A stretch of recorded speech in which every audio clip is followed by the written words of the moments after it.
50년산 와인 맛을 체험하신 적이 있으십니까? 혹은 100년산 와인의 맛을 맛보신 적이 있으신가요? 12년산, 17년산이 있다 그래요.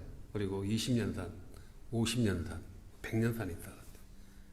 이 가격이 천차만별로 이렇게 비싸진다고 합니다. 예를 들어서 와인 12년산이 뭐 100불 정도 한다면은 50년산은 얼마 정도 할까요?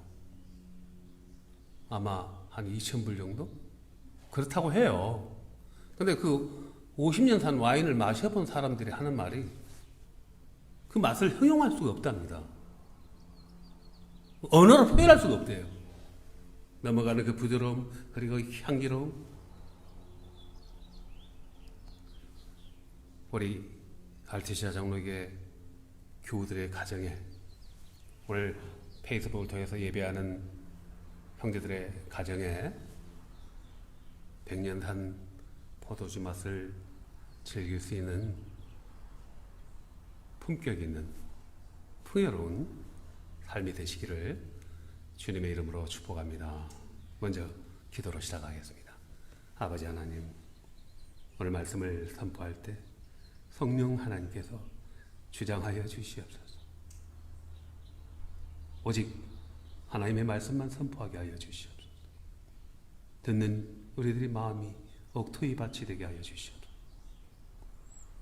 하나님을 더욱더 알아가는 그 알아감으로 인하여 하나님의 영광의 빛이 되는 거룩한 삶으로 인도하여 주옵소서. 예수님의 이름으로 기도하옵나이다. 아멘. 요한복음 1장에서 세례자 요한이 예수님을 처음 만났습니다. 요한복음 1장에서 세례 요한이 예수님을 만나고 뭐라고 하였습니까? 보라. 많은 사람들이 세례 요한에게 세례 받으려고 나왔어요. 특히 이방 사람들이. 예수님을 처음 보고 나서 보라. 세상 죄를 지고 가는 하나님의 어린 양이로다 라고 소개를 하는 것입니다. 마태는 마태복음서에서 이렇게 이야기했죠. 회개하라, 천국이 가까웠느니라. 예수님을요, 천국, Kingdom of Heaven, the Kingdom of God, 하나님의 나라로 선포하고 있는 거예요. 요한은 세상 죄를 지고 하는 하나님의 어린 양, 하나님의 아들로 선포하고 있는 것이죠. 1장에서 4명의 제자를 먼저 부르셨습니다. 복음서에서 맨 처음 제자들 부르잖아요. 누구를 먼저 부르습니까? 우리가 알고 있는 시몬을 부르신 건 알죠? 이름이 베드로라 그러고 시몬을 먼저 부르잖아요. 요한복음에서는 제일 먼저 누구를 부르셨을까요? 요한은 어떻게 기록하고 있을까요? 누구를 제일 먼저 불렀을까요? 시몬의 동생 안드레를 제일 먼저 불렀잖아요. 안드레를 불렀고요. 또 안드레와 형제가 누구예요? 형 시몬. 이 안드레와 시몬이 세례 요한의 제자로 소개를 하고 있습니다. 두 번째 예수님을 만난 세례 요한이 안드레에게 세상 죄를 지고 하는 하나님의 어린 양이로다 하면서 그를 따를 것을 권유해요. 스승이 앞으로는 예수를 따르라고 이야기하는 것입니다. 스승의 권유에 순종해서 안드레가, 고기잡이 여부 안드레가 예수님을 만났습니다. 예수님을 만났는데 만나서 바로 대화를 해보니 이분이 이스라엘이 그토록 염원하고 기다렸던 메시아임을 직관적으로 알 수 있는 거예요. 우리가요, 절대자인 하나님을 우리의 이성과 우리의 경험과 학문으로 이해를 할 수 있을까요? 우리는 피조자이잖아요. 우리는 유한한 존재입니다. 유한한 우리의 존재가 하나님이라는 무한한 하나님을, 측량할 수 없는 하나님을 우리가 인식할 수 있을까요? 제가 교회를 세우고 개척하고, 우리가 교회를 개척하고 몇 년째 한 5분 정도를 지금 집중적으로 만나고 있습니다. 복음을 전하고 예수님이 한번 만나보자 권유해도요, 우리의 이성과 우리의 학문과 우리의 경험으로 되지가 않는 것입니다. 오직 성령님께서 역사하셔야 돼요. 우리가 이곳에서 예배를 할 수 있는 것도요, 언뜻 보면은 우리의 의지로 오는 것 같아요. 그러나 하나님이 역사하시는 거예요. 하나님의 주권적인 결정에서 우리가 오는 것입니다. 그것을 우리는 하나님의 unconditional election이라는 거예요. 무조건적인 선택. 그리고 그것을 거부할 수 없는 은혜라고 부르는 것이죠. 우리는 하나님의 무조건적인 선택을 받은, 은혜를 받은 사람들입니다. 안드레가 예수를 보니까 메시아예요. 그래서 기쁜 마음을 부여잡고 형에게 달려갔습니다. 형, 메시아가 왔어. 메시아를 만났어. 시몬이 따라갑니다. 따라갔는데 예수님이 시몬을 보고 뭐라고 말씀하셨습니까? 다른 이름을 주시는 거예요. 뭐라고요? 게바. 많이 들어보셨죠? 게바라라. 게바라의 뜻이 뭐냐면, 이 이스라엘 이제 팔레스타인 지역이라고 불러요. 그 이스라엘 그 땅에 사는 사람들, 팔레스타인이라고 해요. 당시에 팔레스타인의 언어가 아람어를 썼다는 것입니다. 물론 이스라엘은 히브리족이잖아요. 히브리어가 있지만 히브리어는 공부를 하거나 뭐 이렇게 쓸 때 히브리어를 쓰고, 일반적인 대중들의 소통할 언어는 아람어를 썼어요. 아람어로 게바는 바위라는 뜻입니다. 너를 게바라리라. 헬라어로는요, 헬라어가 그리스어죠. 헬라어로는 뭐라고요? 페트라. 많이 들어보셨죠? 페트라가 영어로 피터가 된 거고요. 페트라를 한글로 번역하니까 베드로가 된 거예요. 너를 게바라리라. 베드로라리라.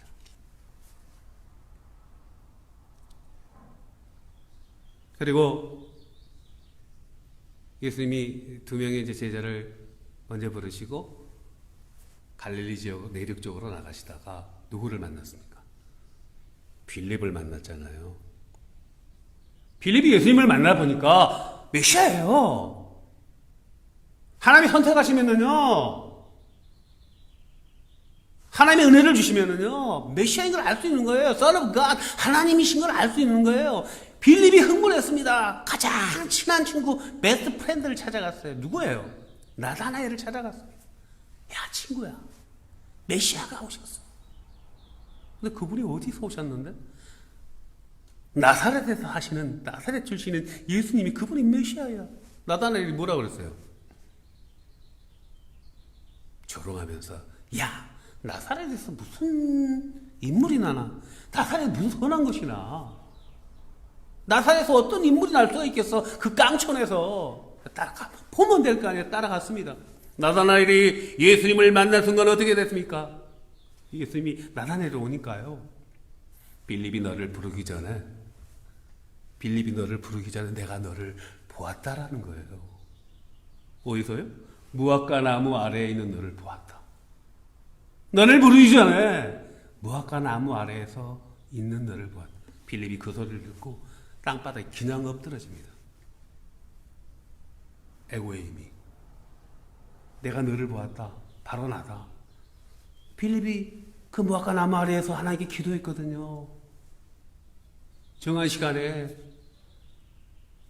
어떤 고백이 나옵니까? 그 요한복음 1장에서 크라이막스는 당신은 이스라엘의 참 임금이시고, 그 다음에 크라이막스, 하나님의 아들입니다. 하나님의 아들은 하나님이라는 얘기예요. 하나님이, 당신은 하나님이라는 고백이 나오는 것입니다.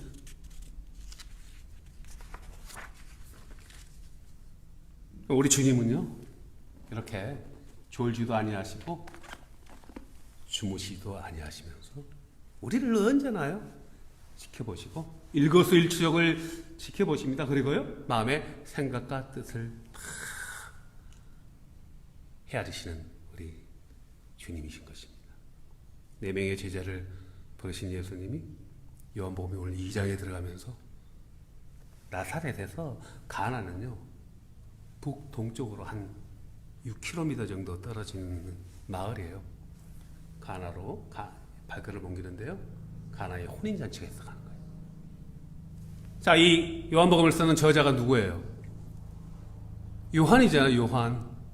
요한의 아버지 이름이 누구죠? 어부 세베대.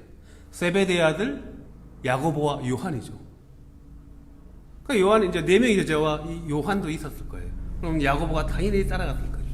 6명의 제자들 데리고 어머니 마리아와 그리고 형제들을 데리고 가나의 혼인잔치 집으로 가고 있다고 성경은 요한은 기록하고 있습니다. 몇 명입니까? 예수님의 형제들이 몇 명이에요?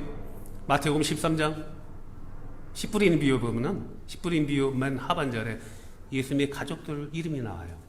마가복음 6장에도 나오고 있습니다.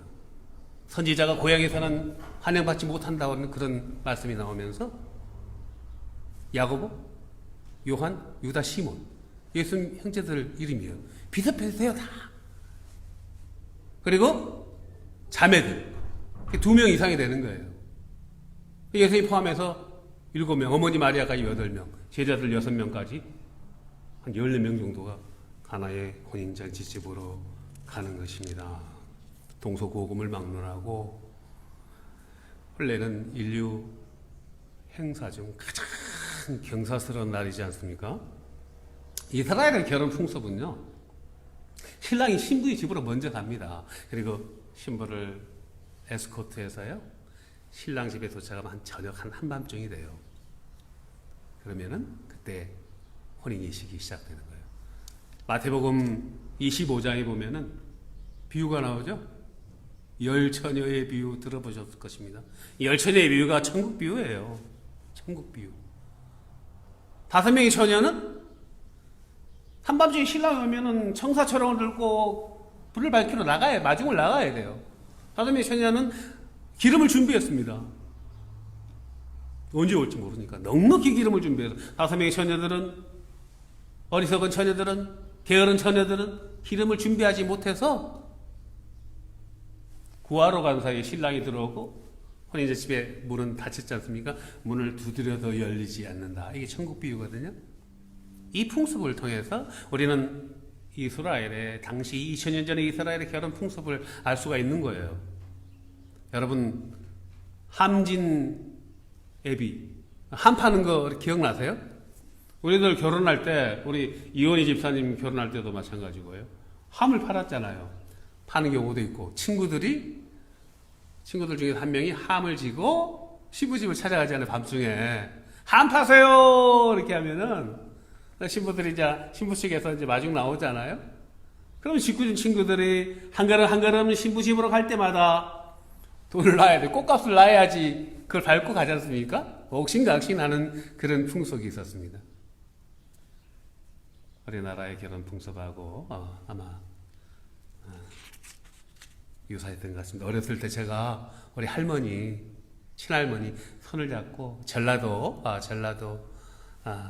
시골 마을에 결혼식이 간 기억이 나요. 아마 7살 때인가 8살 때인가 추운 겨울이었던 것 같아요. 갔는데 뭐 밤이 새도록 그냥 막 음식을 먹고 시끄럽게 뭐 떠들면서 그냥 즐기는데요.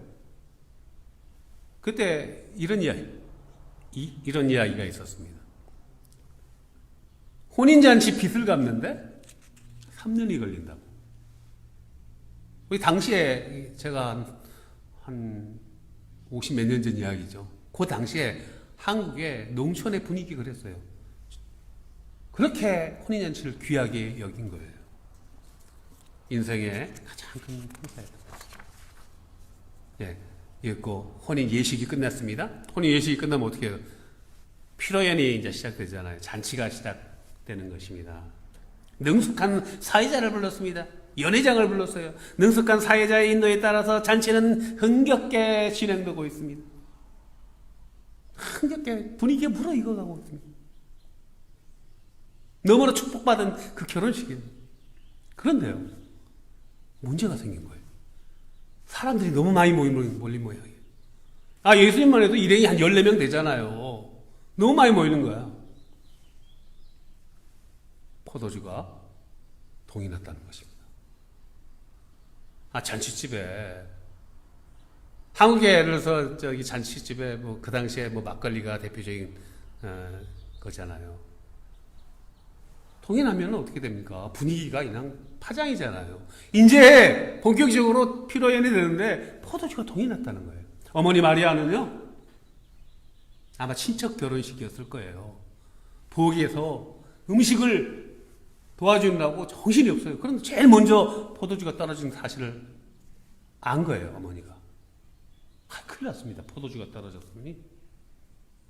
포도주가 떨어지면 이게 혼인 신랑 측에는 큰 핸디캡이 되는 거예요. 두고두고 미처 준비를 못했다고 무슨 결혼식 준비를 그렇게 하냐고. 어머니 마리아가 황급히 예수님께 가는 것입니다. 그리고 기속말로 무슨 말인가 하셨어요? 무슨 말씀 하셨습니까? 오늘 본문에서 포도주가 동이 났구나. 아마 이렇게 이야기했을 거예요. 예수, 포도주가 동이 났구나. 복음서를 통해서 처음이자 마지막으로 어머니 마리아가 아들 예수에게 청탁을 하는 것입니다. 부탁을 하는 것이 왜? 어머니 마리아는 예수가 하나님의 신성을 가지고 태어났다는 걸 아시잖아요. 성령으로 잉태했으니까. 누가복음 2장 기억나세요? 누가복음 2장에서 유대인들은 12살 되면 성인 취급을 해요. 그래서 유대인의 3대 명절이 있는데 3대 명절 되면 의무적으로 어디를 가야 돼요? 예루살렘에는 성전을 방문을 해야 돼요. 소년 예수를 데리고 성전을 방문했는데 그만 돌아오는 길에 예수님을 잃어버린 사건이 발생되죠. 그래서 가던 길을 되돌려서 다시 예루살렘에 가다가 찾다가 성전을 갔더니 거기 예수님이 있는 거예요. 어머니 마리아가 소년 예수에게 왜 이렇게 했니? 왜 이렇게 걱정을 했니? 걱정하였다고 이렇게 말하니까 예수님이 소년 예수가 그때 뭐라고 말씀하셨습니까? 내가 아버지의 집에 있어야 될 줄을 몰랐나이까? 그 율법의 대학자 서기관들하고 담론을 벌이고 있는 거예요. 어머니 마리아는 마음에 담아두었다고 말하고 있습니다. 누가는 증언하고 있습니다. 어머니 마리아는 예수의 신성을 알잖아요.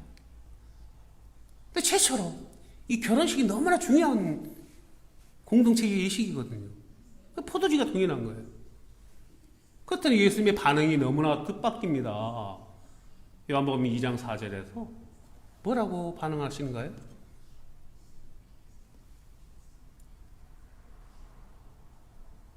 여자여, 나와 무슨 상관이 있나이까? 내 때가 아직 되지 않았습니다. 근데 요한이 여자여 이렇게 표현을 하는 거예요. 이게 우리가 들으면 이게 안 맞잖아요. 이게 어머니인데. 요한은 예수님을 어떤 각도로 어떤 시각에서 기록하고 있습니까? 하나님의 신성을 부각하는 거예요. 그러니까 예수님의 어록을 하나님의 관점에서 기록하고 있는 것입니다. 여자여 나와 무슨 상관이 있나이까? 이 말은 어머니 나와 무슨 상관이 있습니까? 아직 제가 하나님의 아들로서 능력을 발휘할 때가 아직 되지 않았습니다. 이런 말이에요. 그 요한을 그렇게 표현하는 거죠. 그러나 어머니 마리아는요, 예수님의 그 심성을 너무나 잘 알고 있죠. 우리 어머니들이 자식들의 얼굴만 봐도 마음에 무슨 걱정이 있는지, 근심이 있는지, 기쁨이 있는지 금방 알아차리지 않습니까? 아무리 어려움이 있어서 숨기려고 해도 어머니들은 자식의 눈빛만 봐도 다 아는 거예요. 저도 돌아가신 저희 어머니가 제가 젊었을 때 무슨 어려움이 있거나 그런 게 있으면 아무리 숨겨도 어머니가 알아차리시더라고요. 마리아는 잔치를 섭외하는 하인의 우두머리를 불렀습니다. 그리고 당부합니다. 우리 아들 예수가 당신에게 무슨 일을 시킬 것입니다. 시키면은 그대로 이유를 묻지 말고 행해 주십시오라고 당부를 하였던 것이죠. 아니나 다를까 어머니의 말이 하인장에게 떨어지기가 무섭게 내 때가 아직 이르지 않았다고 냉담하게 거절하였던 예수님이 그 하인의 우두머리를 부릅니다. 유대인들은 이제 음식 먹기 전에요. 정결 예식을 꼭 지켜야 돼요. 유대인의 전통이에요. 손과 발을 씻어야 돼. 안 씻으면 죄야. 법을 어기는 거예요. 그 정결 예식에서는 물을 담아두는 돌 항아리가 몇 개 있었다? 6개가 있었는데 이게 다 동이 났으니까 얼마나 많은 하객들이 온 겁니까? 예수님이 그 하인의 우두머리에게 그 돌 항아리에 물을 다 썼죠. 이제 물을 가득 채우라는 거예요. 하인장이 들으니까 이건 도무지 이해가 가지 않아요. 이제 새벽으로 가는데 더 이상 올 하객이 없죠. 술은 포도주는 바닥이 났고 정결 예식에서는 물을 채우라니. 그러나 마리아 어머니의 당부대로 그대로 행했습니다. 그러자 이번에는 예수님이 그 물을 떠서 포도주 자루에 담아서 연회장에게 갖다 주라는 것입니다. 일반적인 상식으로 물을 떠서 포도주 자루에 담아서 갖다 주라면 누가 듣겠습니까? 근데 이 하인들이 그대로 행했어요. 연회장이 잔에 따라서 마셨어요. 얼굴빛이 경이로움으로 빛납니다. 생전에 이런 포도주를 먹어본 적이 없어요. 원래 잔치집에 가면요, 이제 술을 내놓을 때 제일 처음에 가장 비싼 술을 내놔요. 한 잔, 두 잔, 세 잔 마시면 혀가 이제 마비되잖아요. 마비되면 이제 독한 술을 내놔요. 동서고금을 먹나놓고 그게 접대법이에요. 근데 연회장은 술을 먹어요, 안 먹어요? 사이를 봐야 되니까 많이 마실 수 없잖아요. 그러니까 맛을 알 수 있어요. 술이 취하지 않았기 때문에. 너무나 극상품의 포도주 마신 거예요. 신랑을 불렀습니다. 자중에 신랑을 세워놓고 보통 이맘때쯤면 아주 질이 떨어지는 포도주를 공급하는데 지금까지 맛보지 못했는데 아주 비싼 포도주를 공급합니다 하고 여러분들은 정말 가장 아름다운 가장 정성스러운 피로연을 제공받고 있는 것입니다. 신랑을 칭찬하는 것이죠. 이것이 요한복음에 나타나는 예수님의 7가지 표적 중에서 첫 번째 표적인 거예요. 이적이라고 그러죠. 오늘 가나의 혼인잔치의 기적, 가나 마을에서 일어났던 혼인잔치 기적이 주는 메시지가 무엇입니까? 예수님은요, 어머니 마리아에 의해서 당신의 시간표를 어머니 내 때가 아직 이르지 않았나이다 하였지만은 당신의 시간표를 수정하였다는 것입니다. 하나님은요, 때로는요, 하나님의 타이밍을 그 어머니의 그 간절한 기도를 들으시고 수정하신다는 거예요. 여러분, 조지 뮬러 목사님을 기억하실 것입니다. 많이 들어보셨죠? 독일에서 태어난 조지 뮬러 목사님 20대까지는 아주 방탕한 삶을 보냈습니다. 그러다가 언컨디셔널 이렉션, 하나님의 무조건적인 선택에서 주님을 영접하고 그분은 선교사가 되어 런던에 선교사로 갑니다. 60년 동안 고아원 사역을 했어요. 5만 번 기도에 응답받는 그 뮬러 목사님을 기억하시죠? 5만 번이나 기도에 응답받았습니다. 그는 기도의 제목들을 다 노트에 적었습니다. 그런데 더욱더 놀라운 것은요, 무엇인지 아십니까? 뮬러 목사님이 5만 번 기도 응답을 받으면서 단 한 번도 자신의 유익을 위해서, 자신의 소욕을 위해서 구하지 않았다는 것입니다.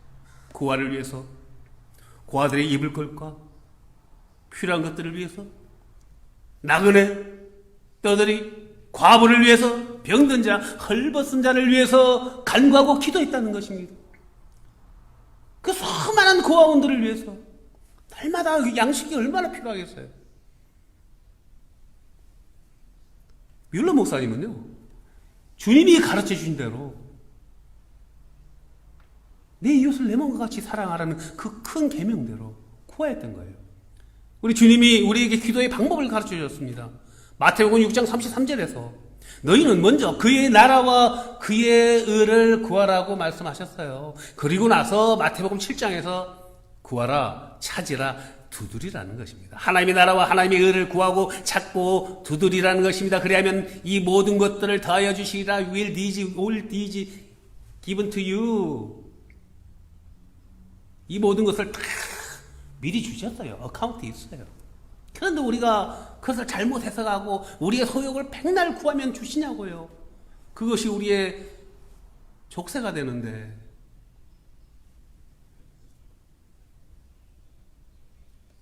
하나님의 타이밍을 바꾸시는 것입니다.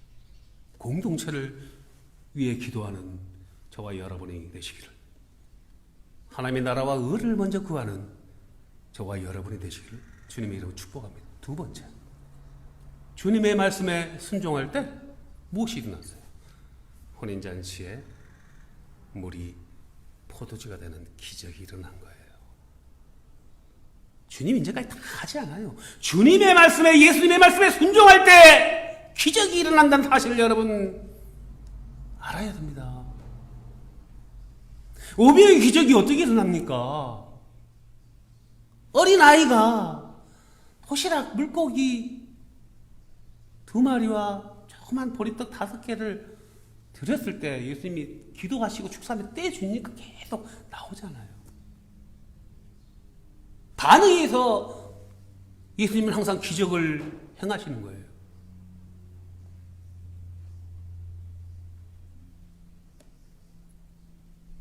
하인들이 예수님 말씀에 순종했을 때 기적이 일어난 것입니다. 여러분, 베드로를 기억하시죠? 오병의 기적이 마태복음 14장에 일어나거든요. 그러고 나와서 제자들을 먼저 선교지로 보내잖아요. 호수를 건너서 건너편 지방으로 가라. 근데 막 풍랑이 일어나가지고 배가 전복되려고 그러니까 예수님이 산에서 기도하시다가 막 갈릴리 호수를 달려갑니다. 제자들이 혼비백산에서 그 막 이 폭풍과 사투하다가 누군가 오니까 유령이다가 놀랬잖아요. 근데 이게 예수님 같아. 베드로가 예수님이시죠? 만일 저더러 오라 그러면 제가 갈 수 있나이다 하니까, 이리 오라 하니까, 예수님이 오라 하니까 베드로가 어떻게 했어요? 바다를 걸어서 가잖아요. 예수님의 말씀에 순종하는, 예수님만 바라보고 갈 때 무리를 걷는 기적이 일어난 거예요. 예수님만 바라보고 할 때. 예수님의 말씀에, 예수님의 뜻에 순종하는 저와 여러분의 삶이 되시기를 주님의 이름으로 축복합니다. 기도하겠습니다.